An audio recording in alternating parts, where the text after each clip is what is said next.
I am Ferdinand Marcos, and I am the President of the Republic of the Philippines. I stand today on behalf of 110 million Filipinos. Everyone, hello universe, it's me again. Ayan mga bes ha. Shoutout sa inyo mga kababayan. Hello sa mga Marcos Loyalist supporters Filipino and OFW. Hello po.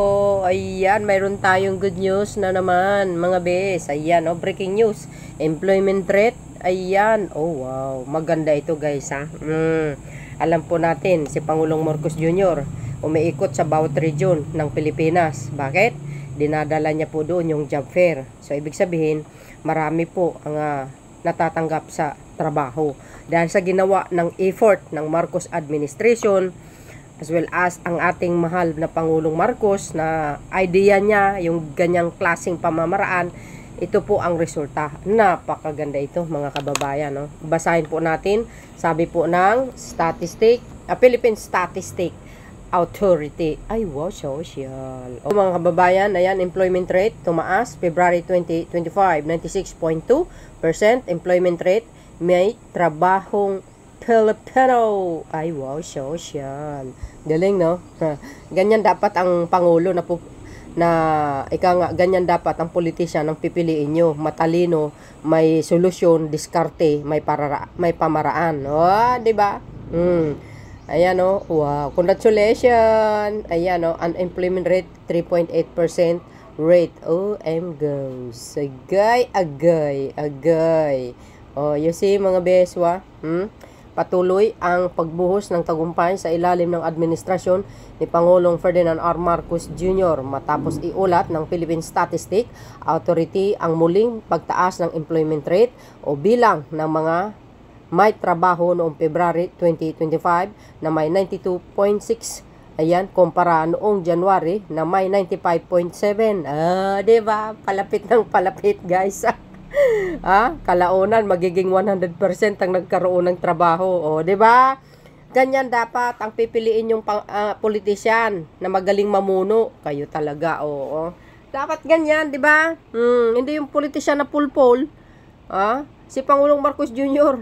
Alam niyo, focus lang yan guys sa kanyang trabaho. Paano mabigyan ng solusyon ng problema pagdating sa mga trabaho, mga jobless, pagtaas ng bilihin, ayan, mayroong kadiwa, gumawa ng pamaraan, lahat ang dami. Ganyan dapat matalino ang isang Pangulo. Kasi ang isang Pangulo, pag umupo ka sa Malacanang, dapat very well experience yan pagdating sa pamumuno. Pero yung mayor lang ang pinagdaanan mo, wala. Kawawa ang bansa. Kulilat talaga, as in kulilat. Pero pag ang Pangulo, tulad ni PBBM, aasahan nyo po yan. Maraming mababago. 6 years, kulang nga yan mga kababayan. But siyempre basahin ko nga ito. Okay? Ayan sabi na statistic guys Philippine Statistic Authority. In February 2025, the country's employment rate was estimated at 96.2%, lower than the recorded employment rate in February 2024 at 96.5. Agay. Diba guys? Percent. The employment rate in January 2025 was estimated at 95.7%. In terms of levels, the numbers of employment person in the February 2025 was recorded at 49.15 million. OMGs. Wow, this was higher than the number of employed person of 48.95 millions in February 2024 and January 2025 at 48.49 million people. Naks naman. Diba guys, ano po ang kapalagayan nyo? Galing, no? Dapat ganyan, ang pipiliin yung Pangulo, Hindi yung Pangulo na pulpul, na walang ginawa kundi mag-selfie, tapos patutsada sa social media. Ay, walang kwenta po yun. Kulang ang kaalaman nun, immature yun. Diba? Pero dapat, yung bihasa na politisyan ang pipiliin natin. Tulad ni Pangulong Marcos Jr. Wow! Galing, di ba guys? Yan, sinasabi natin Kayo talaga, ako guys, kung ako tatanungin nyo, anong gusto nyong politisyan na maging next president? Siyempre lalaki, ayoko ng babae. Lalo pa yung babae, walang alam. sa pamumuno, mayor lang ang pinanggalingan.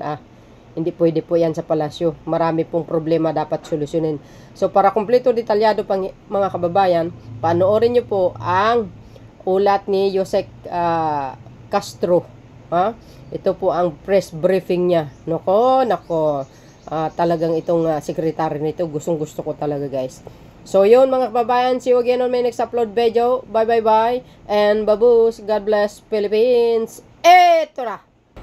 Hi ma'am, good morning po. Ma'am, in-report po ng PSA kanina lang na tumaas po yung employment rate sa bansa nito pong Pebrero na naitala po sa 96.2% kumpara noong January 2025 na nasa 95.7%. Ano po yung reaction po dito ng palasyo? Good news po yan. Kung tumaas po ang employment rate, ibig pong sabihin ay maganda po ang nagiging palakad ng ating gobyerno para po maibsan naman din po ang kahirapan ng ilan po sa atin. Dahil kapag po talagang mahirapang kumuha ng trabaho, mahirapan din po silang makakuha ng income. So itutuloy-tuloy po natin yan dahil meron naman din po tayong programa para sa mga hiring ng mga employees ng ating mga kababayan. Especially, meron pong programa para doon sa mga 4-piece beneficiaries na makakuha ng on-the-spot hiring. So maganda pong balita yan. Sa ating unang good news, alinsunod sa direktiba ni Pangulong Marcos Jr. na makapagbigay ng mahusay at mahasang serbisyo, inaprubahan ng Department of Budget and Management ang dagdag na 1,200 na karagdagang posisyon sa Philippine General Hospital. Ito ay bilang tugon sa kahilingan ng UPPGH na palakasin ang organizational at manpower capacity ng hospital upang higit na makapagbigay ng dekalidad na healthcare services sa mga pasyente nito, lalo na sa mga Pilipinong higit na nangangailangan.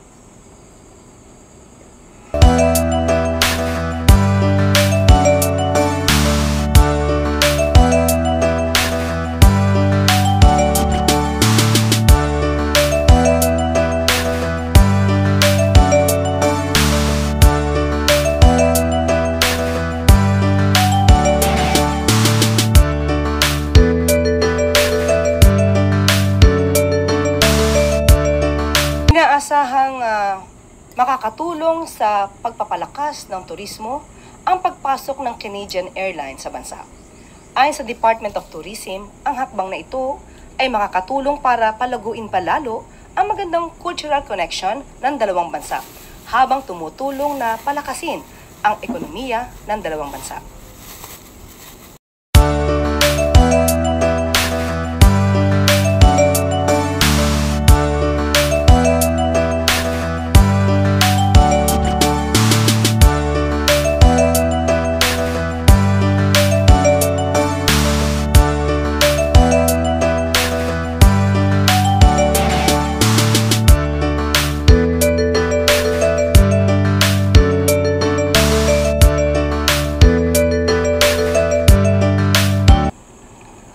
Sa ating panghuling good news sa araw na ito, kahapon ay pinangunahan ni Pangulong Marcos Jr.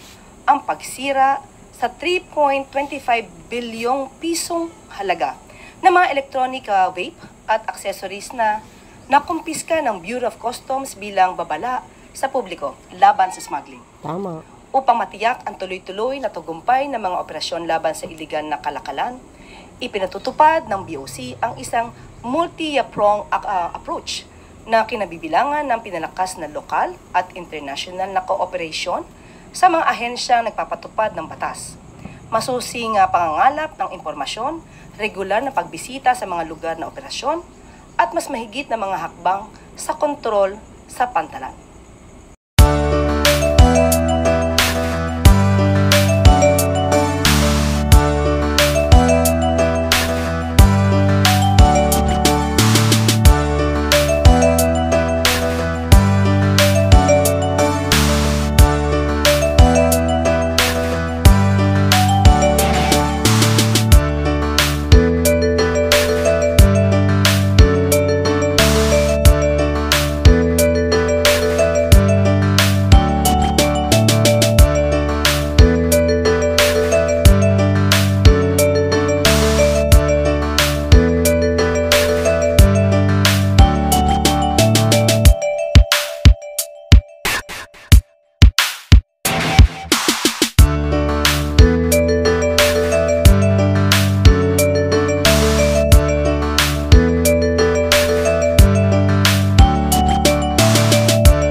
po na tayong tumanggap ng mga katanungan mula sa inyo.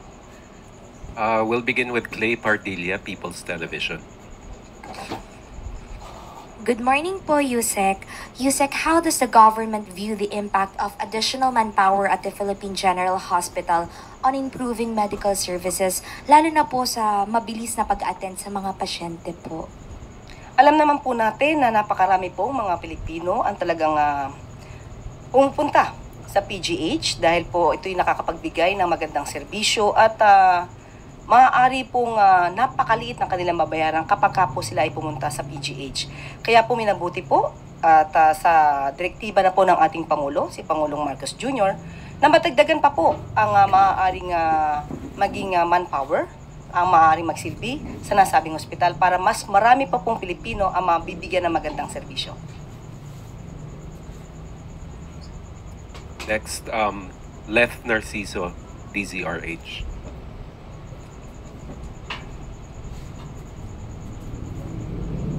Good morning, Yusek. Kanina po ay nagkaroon ng explosive eruption ang Bulkang Kanlaon. Alam naman natin na dati pang nakatutok yung concerned agencies dito, pero may karagdagang direktiba po ba si Pangulong Marcos? Ngayon po, patuloy pa rin po ang binibigyan ng serbisyo po. Ayon na rin sa direktiba ng ating Pangulo. Ang DSWD po ay hanggang sa ngayon po, ngayong April 8 ay sinabi po na ang field offices po sa Western and Central Visayas ay closely coordinating po sa mga affected local government units.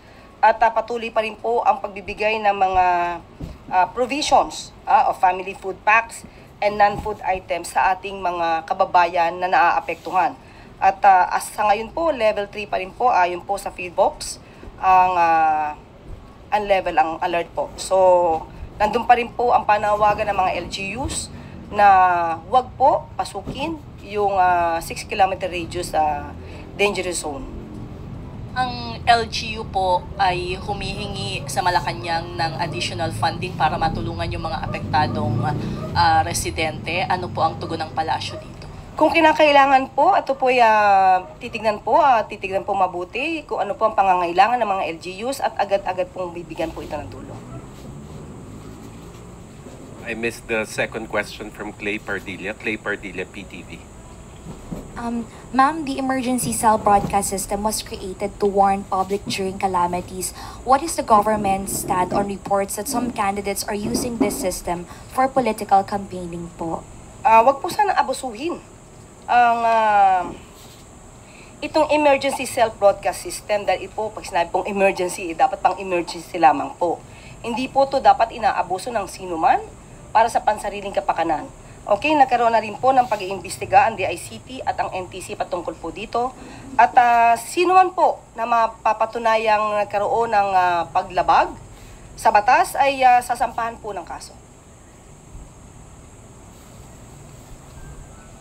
Alvin Baltazar, Radio Pilipinas.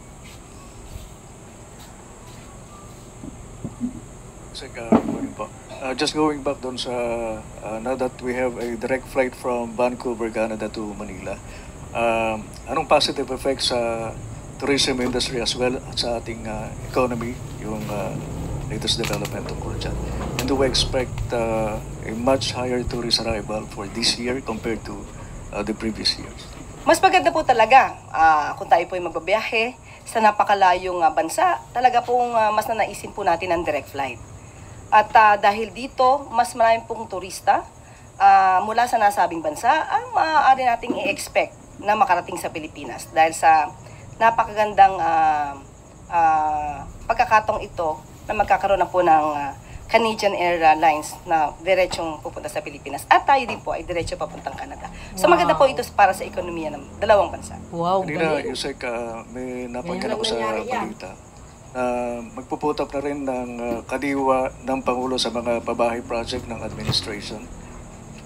Initially, sa Rizal, sa Jose del Monte, Bulacan. Definitely, this is also a good news. May plano ba na in the future ipakalat natin yung kadiwa sa iba't ibang mga syudad para mas madali yung access? Mas maganda po talaga yan. Sa abot na makakaya po ng Administrasyong Marcos, yan po ay gagawin po natin para po mas maraming maabot na Pilipino at para mas makatulong pa sa mas nakakarami. Bettina Unite, Manila Bulletin.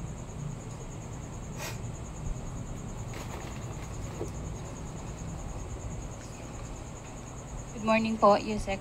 Is Malacanang aware po doon sa massive dredging operation sa Cagayan River which has caused decline in fish catch in the province na po?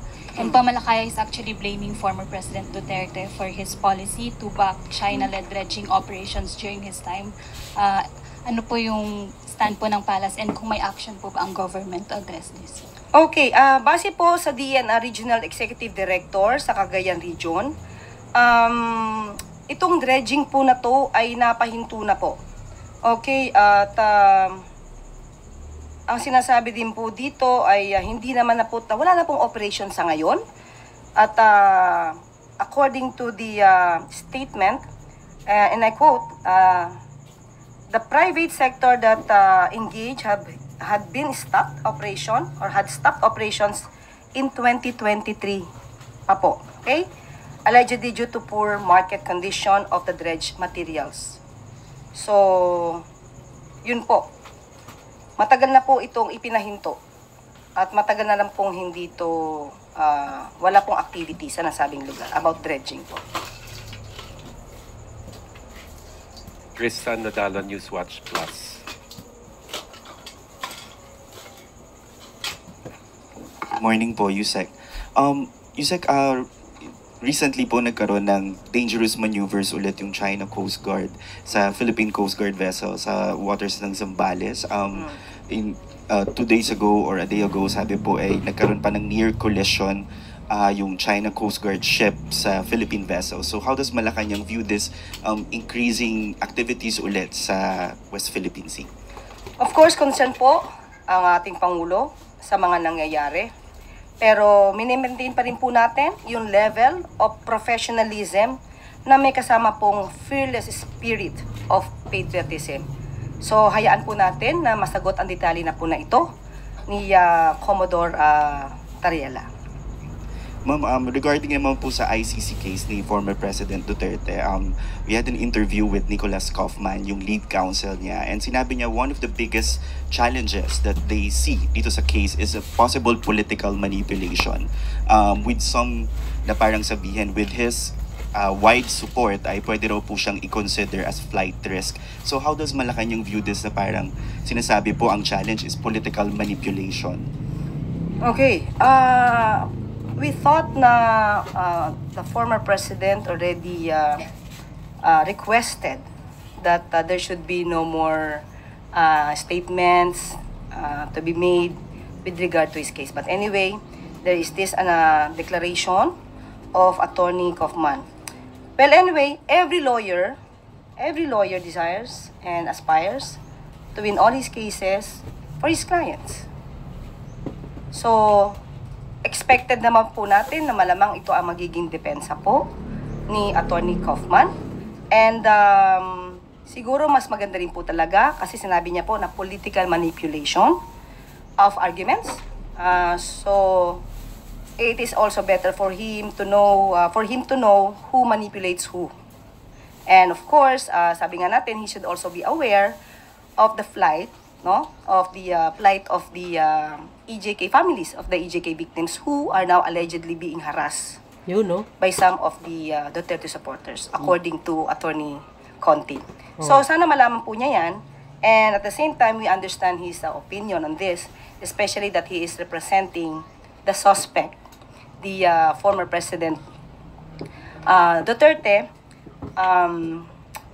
who admitted his acts of killings. So it is really, he will definitely face some difficulties in defending his clients regarding the admissions made by his clients. But we wish him all the luck because still we have to presume that the suspect is still innocent until proven guilty. Thank you po. Yan ang gusto ko kay Yusek eh. Pinapaliwanag niya. And Soberano Bomborati. Trial lawyers kasi yan eh, guys. Yusek, good morning. Marami kayong matutunan sa Next kanya. week po ay Holy Week na po. Pwede po bang malaman kung ano po yung magiging event ni Presidente para sa Holy Week? Wala pa po tayong natatanggap kung ano ang kanyang activity. At bibigay na lang po namin kung meron po siyang listahan ng activities para sa Holy Week. Okay. Panawagan na lang po ng palasyo sa ating mga kababayan na magsisiuwian po sa mga probinsya ngayong Holy Week. Okay, meron po, nilabas na rin po ang DOTR. At sila po ay may direktiba po sa DOTR na dapat pong paigtingin ang kanilang pagmomonitor sa nalalapit na pag-uwi ng mga kababayan natin sa kanilang mga probinsya. At sabi nga po, nagbigay po ng order ang ating Pangulo, hindi lamang po sa DOTR, pero sa mga attached agency po, to ensure the safety and convenience of all the passengers who will be traveling to their hometowns or will have vacations. At magkakaroon din po ng strict inspection sa mga terminals, ports, airports, so that there will be no delays, no? To the operations prior to the Holy Week. Kasi po, mas marami pong maaaring magkaroon ng delays kapag maraming nagbabiyahe. So, yan po ay pinamomonitor ng ating Pangulo sa ating mga concerned agencies. May specific instruction po ba si Presidente, ma'am, sa mga law enforcement agencies ngayong Holy Week? Thank you. Opo, alam naman po natin na may mga pagkakataon na nagkakaroon din pa rin. Hindi natin maiiwasan na mayroong mangyayaring mga aksyon, mga krimen, at hindi dapat matulog. Yan po ang direktiba ng Pangulo, hindi dapat matulog kahit Holy Week, kahit bakasyon ng karamihan, hindi dapat nagbabakasyon ang gobyerno. Patuloy pa rin po ang pagsasagawa ng mga monitoring at ang pagtulong sa ating kapwa Pilipino. Thank you, Yusek. Marian Pulgo, Radio Veritas. Good morning. Good morning, Yusek. Ayun po. Tungkol pa rin po sa Holy Week, alam naman po natin yung kalagayan ng politika natin sa ngayon, medyo maingay. So, meron po bang mensahe yung palasyo sa nalalapit na Semana Santa sa mga leader po? At saka gayon din sa publiko at yung mga kandidato po this Holy Week. Thank you. Apo, sa pagkakaalam po natin, magbibigay po ng mensahe ang ating Pangulo, most probably po sa Easter Sunday. At malamang po ay makasama na rin po dyan ang patungkol sa ingay ng politika. Pero of course, ito po ay paggunita sa ating Panginoon na si Jesus. Mylene Alfonso Bulgar. Good morning po, Yusek. Ano po ang plano ni Pangulong Marcos sa citizenship ni Lee Duan Wang na maglalapse into law na po sa April 13? Actually po, yan po ay nabanggit na rin po natin at sa ngayon po ay pinag-aaralan ng Pangulo ang patungkol po dito sa legislative naturalization ni Lee Duan Wang. At meron pa po siyang 3 araw at hintayin po natin na magiging desisyon ng Pangulo. Salamat po. Finally, Alvin Baltazar, Radio Pilipinas. Sa Thursday, if I'm not mistaken, magkakaroon ulit ng hearing sa tungkol doon sa sa pag-aresto kay dating Pangulong Duterte. Sa palagay niyo ba, Yusek, malaking tulong ba kung mag-i-invite ang si Senator Amy Marcos ng isang expert para once and for all matuldo ka na yung pine-question doon sa pag-aresto, kung legal ba o hindi legal yung nangyaring aresto kay dating Pangulong Rodrigo Duterte? Mas maganda po talaga na hindi lamang po iisang view ang madinig ni Senator Amy Marcos. Mag-imbita po siya ng mga eksperto pa. Yung mga na madalas na nai-interview na nagbibigay din ng kakaibang opinyon, no? Kakaibang opinyon na kakaiba kay Attorney Alex Medina para po mas maliwanagan siya. Kasi sabi nga po natin, kung isang tao lang, isang eksperto lang ang ating madidinig, hindi po natin nababalanse ang pangunawa dito at lalo siyang maguguluhan. Katulad na sinasabi niya, siya nagugulumihanan sa ngayon. So mas mabuti po, ito naman ay suggestion lang. Total na itanong naman po. Hindi naman po tayo nag-uutos. Mas maganda po na makapagkuha pa siya o makapag-imbita pa siya ng iba pang mga international law experts para po mas maliwanagan siya. Baka nga po sa pamamagitan ng ibang mga international law experts, ibang mga abogado, may mga ibang opinion, ay di na nga niya kailanganin ang ibang mga cabinet members para siya ay makapagbalangkas ng batas. That's the last question. Thank you, Yusek Claire. Okay. At dito na po nagtatapos ang ating briefing. Maraming salamat Malacanang Press Corps at magandang umaga para sa Bagong Pilipinas.